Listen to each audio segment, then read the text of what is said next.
Assalamualaikum warahmatullahi wabarakatuh. Sebelumnya, perkenalkan nama saya Prasasti Lintang Pertiwi dengan NIM 24040230078. Eh, Baik, di sini kami dari kelompok satu eh, akan menjelaskan materi presentasi tentang dangkalan Sunda.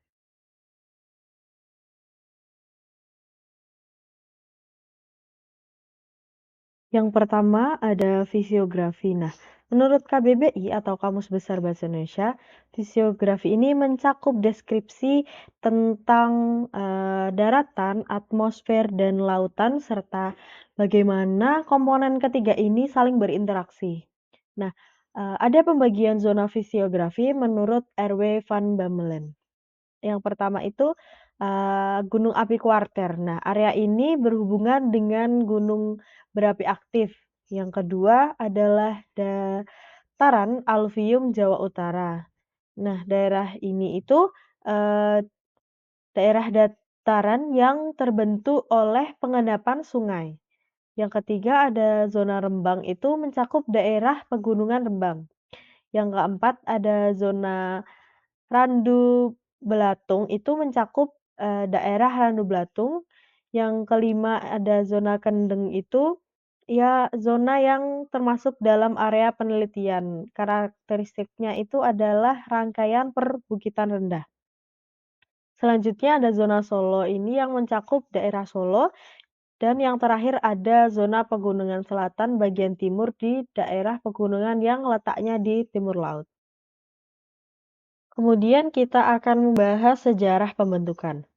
Dangkalan Sunda adalah laut dangkal yang umumnya kurang dari 100 meter. Dangkal Sunda ini terdiri dari Teluk Thailand, Selat Malaka, bagian barat daya Laut Cina Selatan, Laut Jawa, dan bagian barat daya Selat Makassar.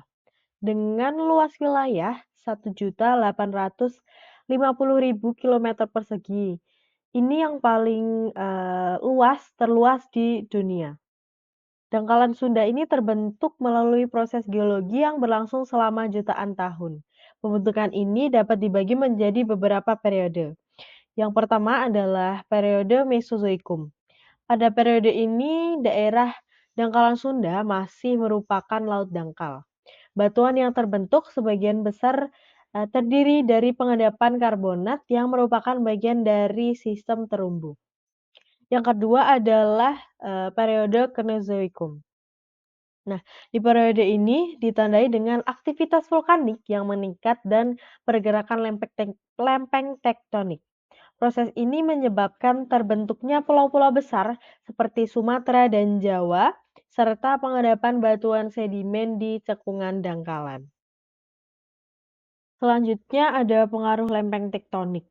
Dangkalan Sunda ini terletak di antara dua lempeng utama, yaitu lempeng Australia dan lempeng Eurasia. Interaksi antara kedua lempeng ini menyebabkan subduksi dan deformasi batuan. Nah, subduksi di lempeng Australia ini bergerak ke utara dan menyusup ke bawah lempeng Eurasia. Proses ini menciptakan busur vulkanik di sepanjang barat Indonesia. Yang kedua, itu menyebabkan deformasi batuan. Tekanan dari pergerakan lempeng menyebabkan pembentukan sesar dan lipatan dalam struktur geologi. Sesar semangko adalah contoh nyata dari berhentinya ini, yang mempengaruhi morfologi daerah tersebut. Berikutnya ada stratigrafi. Nah, stratigrafi ini merupakan cabang ilmu geologi yang mempelajari lapisan batuan atau strata dan urutan deposisi mereka dalam konteks waktu geologis. Stratigrafi ini mencakup analisis kolom stratigrafi untuk memahami sejarah geologi suatu daerah. Eee, Susunan stratigrafi yang ada di dangkalan Sunda ini terdiri dari beberapa formasi yang menunjukkan urutan waktu dan lingkungan pengendapan. Ada formasi Raja Mandala dan formasi Talangkar.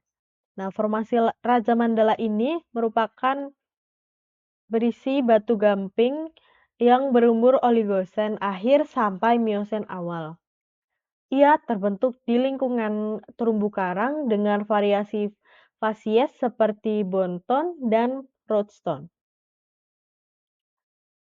menunjukkan bahwa daerah tersebut pernah menjadi bagian dari terumbu karang yang luas. Yang selanjutnya, formasi Talangkar. Formasi ini berumur tersier awal yang terdiri dari batuan silis Siliciklasitika, endapan darat yang termasuk ke dalam formasi Talangkar. Nah, formasi ini terbentuk melalui proses sedimentasi yang terjadi di daerah sungai dan delta. Selanjutnya, vulkanisme, pengaruh dan proses vulkanisme. Dangkalan Sunda terletak di zona pertemuan tiga lempeng tektonik utama, yaitu lempeng Eurasia, lempeng Indo-Australia, dan lempeng Pasifik. Pertemuan ketiga lempeng ini menciptakan kondisi yang sangat aktif secara geologis, yang menyebabkan banyak gunung berapi aktif sebagai hasil dari subduksi lempeng. Yang pertama, aktivitas vulkanik. Daerah ini memiliki banyak gunung berapi aktif sebagai hasil dari subduksi lempeng. Letusan gunung berapi selama Miosen Tengah menyebabkan perubahan signifikan dalam morfologi daerah. Yang kedua, proses pembentukan gunung api. Magma yang naik ke permukaan melalui retakan atau sesar membentuk gunung api. Letusan berulang kali menyebabkan stratifikasi lapisan lava dan material vulkan lainnya, membentuk bentuk kerucut khas gunung api strato. Selanjutnya ialah hasil proses geologi geomorfologi. Yang pertama ialah dataran rendah. Dataran rendah terbentuk dari hasil sedimentasi dari sungai-sungai besar yang mengalir dari hulu dan mengarah ke hilir. Proses ini menghasilkan wilayah dataran yang luas. Contohnya yang paling nyata ialah dataran rendah di wilayah Jakarta dan Banten yang merupakan hasil akumulasi sedimen selama ribuan tahun. Yang kedua ialah pegunungan vulkanik. Aktivitas vulkanik telah menciptakan rangkaian pegunungan yang membentang di berbagai wilayah. Salah satunya ialah Pegunungan Bukit Barisan di Sumatera. Pegunungan ini tidak hanya mempengaruhi iklim lokal, tetapi juga dapat menciptakan ekosistem yang khas dan menjadi sumber daya alam yang penting. Yang ketiga ialah cekungan sedimen. Cekungan ini merupakan wilayah yang terbentuk dari akumulasi material sedimen juga selama periode geologi tertentu. Nah, untuk contohnya sendiri, yang kita bisa lihat cekungan besar di Teluk Jakarta yang merupakan hasil endapan sedimen dari berbagai sumber, baik dari sungai maupun laut juga. Nah, dapat disimpulkan bahwa bentang alam di Indonesia sangat beragam dan terbentuk melalui proses geologi yang relatif sangat panjang, dataran rendah, dataran pegunungan vulkanik, dan cekungan sedimen menjadi bukti kekayaan geologis negara kita.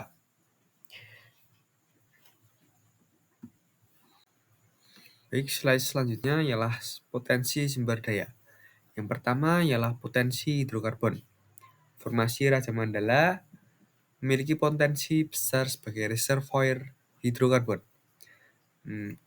Hal ini juga dapat disebabkan oleh komposisi batu gampingnya yang sangat baik untuk menyimpan minyak bumi maupun gas alam. Yang kedua ialah potensi mineral dan logam. Selain hidrokarbon juga memiliki potensi mineral dan logam di formasi Raja Mandala juga. Ya, yaitu salah satunya penambangan besi dan logam mulia yang dapat menjadi sumber daya penting untuk eksplorasi lebih lanjut.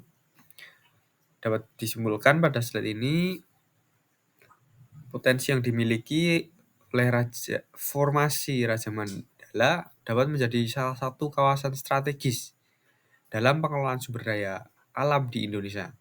Langkah eksplorasi dan pengelolaan yang tepat akan memberikan manfaat besar bagi pembangunan nasional untuk kedepannya dalam Indonesia maju.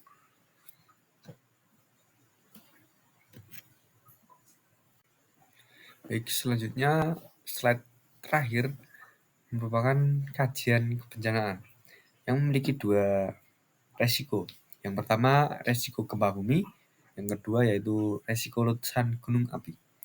Nah, Dangkalan Sunda terletak di zona subduksi yang menjadikan rentan terhadap gempa bumi.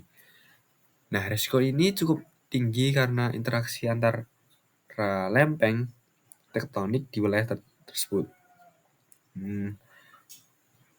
Oleh karena itu, penelitian mendalam tentang pola gempa sangat diperlukan untuk mengembangkan strategi mitigasi resiko yang efektif bagi penduduk setempat. Nah, yang kedua ialah risiko letusan gunung api.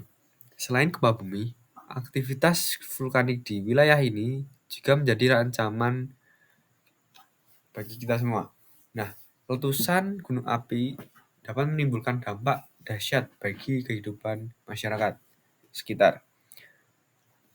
Karena itu, pemantauan gunung berapi yang masih aktif sangatlah penting. Langkah ini dapat memungkinkan kita bisa memprediksi secara dini dan untuk mengurangi dampak-dampak bencana yang dapat merusak lebih parah dari yang kita bayangkan. Maka dari itu, diperlukan pendekatan mitigasi bencana yang berbasis penelitian ilmiah maupun teknologi yang menjadi kunci utama dari ini semua. Kolaborasi juga antara pemerintah, peneliti juga, dan masyarakat harus diperkuat untuk meminimalisir resiko yang ada.